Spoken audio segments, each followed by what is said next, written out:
What's up, Lean Machines family? Old or new, so good to see you as always. Today we're answering another one of your hugely anticipated questions, which is, what is the best time to train in the day? Let's do it.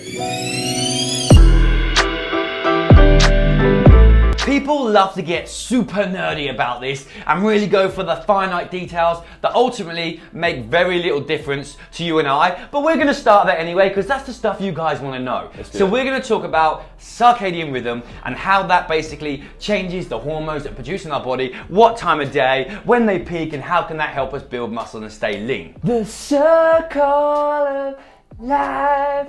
Nice, like we did there. So the circadian rhythm is basically the natural rhythm of our body. It's our sleep and wake cycle. It influences the hormones that are produced and when. And basically a lot of it revolves around the sun. For example, sunlight hits our eyelids like early in the morning, boom, blood pressure raises, cortisol goes up.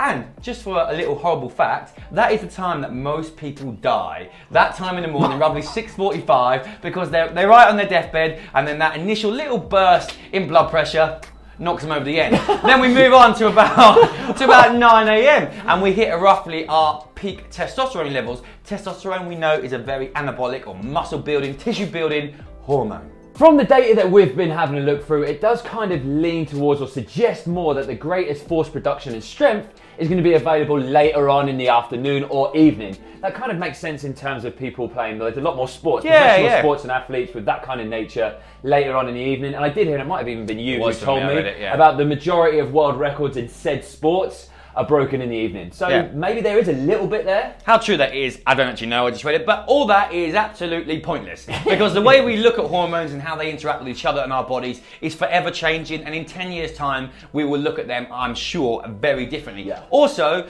training in the afternoon might give you an extra 1%, and that's great if you're an athlete. You can pick and choose when you want to train. But if you're busy, you've got a normal life, you have a little bit of spare time in the morning, but do you know what? I want that extra 1%. I'm going to try and cram it in between work, doing the grocery run, picking the kids up from school, and you try and get to the gym, you're rushed, you don't put everything into it, and that 1% is way lost in how much shitter your workout is in the evening than it would have been because it suited your lifestyle in the morning. That even sounds stressful hearing you talk about it. Ultimately, train when suits you best. And like, I know, in the morning, I'm useless. I'm cold, I'm not very warm, I don't hit very good weights, and I just don't feel that good. Get me training after 12 o'clock, before 6 p.m, and I'm grand. I know my body, and that's what I like. Ultimately, the point is, the best time for you to train out there watching this video right now is the time that optimally suits your lifestyle. If it's in the morning at 7 a.m, brilliant. If you can do that 3 or 4 times a week, even better. If you're somebody who trains at 5 p.m, 6 p.m. in the evening and you are wired, ready to go, that is your time. Don't worry about any of this science. Worry about the consistency and get it done. On that note, if you enjoyed this video and it helped you out, please give it a massive thumbs up. That helps us hugely. Subscribe if you haven't, and we're going to go. Thank you so much, guys. See you next week. See you later.